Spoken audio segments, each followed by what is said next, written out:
एक बार प्रेम से बोलेंगे सियावर रामचंद्र की जय, पवन सुत हनुमान की जय। देखिए श्रीमद् वाल्मीकि रामायण के आज हम बालकांड के 23वें सर्ग पे हैं। यहाँ लिखा है देखिए त्रियोविशम सर्गम। तो इसमें आज कथा चलेगी विश्वामित्र सहित श्री राम और लक्ष्मण का सरयू गंगा संगम के समीप पुण्य आश्रम में रात को ठहरना। जब रात बीती और प्रभात हुआ तब महामुनि विश्वामित्र ने तिनकों और पत्तों के बिछौने पर सोए हुए उन दोनों कुशवंशी राजकुमारों से कहा, नरश्रेष्ठ राम तुम्हारे जैसे पुत्र को पाकर महारानी कौशल्या सुपुत्र जननी कहीं जाती हैं। यह देखो प्रातःकाल की संध्या का समय हो रहा है, उठो और प्रतिदिन किए जाने वाले देव संबंधी कार्यों को पूर्ण करो। महर्षि का यह परम उदार वचन सुनकर उन दोनों नरश्रेष्ठ वीरों ने स्नान करके देवताओं का तर्पण किया और फिर वे परम उत्तम जपनीय मंत्र गायत्री का जप करने लगे। नित्य कर्म समाप्त करके महापराक्रमी श्री राम और लक्ष्मण अत्यंत प्रसन्न हो तपोधन विश्वामित्र को प्रणाम करके वहां से आगे जाने को उद्यत हो गए। जाते जाते उन महाबली राजकुमारों ने गंगा और सरयू के शुभ संगम पर पहुंचकर वहां दिव्य त्रिपथगा नदी गंगा जी का दर्शन किया।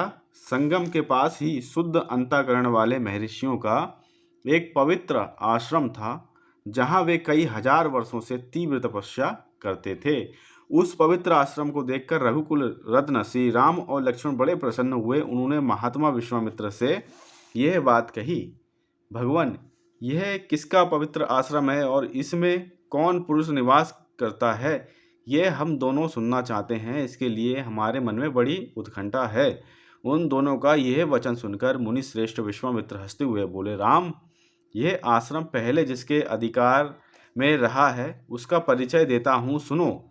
विद्वान पुरुष जिसे काम कहते हैं वह कंदप पूर्व काल में मूर्तिमान था, शरीर धारण करके विचरता था। उन दिनों भगवान स्थाणु यानी कि भगवान शिव इसी आश्रम में चित्त को एकाग्र करके नियम पूर्वक तपस्या करते थे। एक दिन समाधि से उठकर देवेश्वर शिव मुरुद्रगणों के साथ कहीं जा रहे थे। उसी समय दुर्बुद्धि काम ने उन पर आक्रमण किया। ये देख महात्मा शिव ने हुंकार करके उसे रोका। रघुनंदन भगवान रुद्र ने रोष भरी दृष्टि से अवहेलना पूर्वक उसकी ओर देखा। फिर तो उस दुर्बुद्धि के सारे अंग उसके शरीर से जीर्ण शीर्ण होकर गिर गए।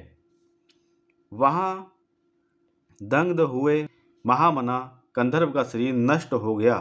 देवेश्वर रुद्र ने अपने क्रोध से काम को अंगहीन कर दिया। राम, तभी से वह अनंग नाम से विख्यात हुआ।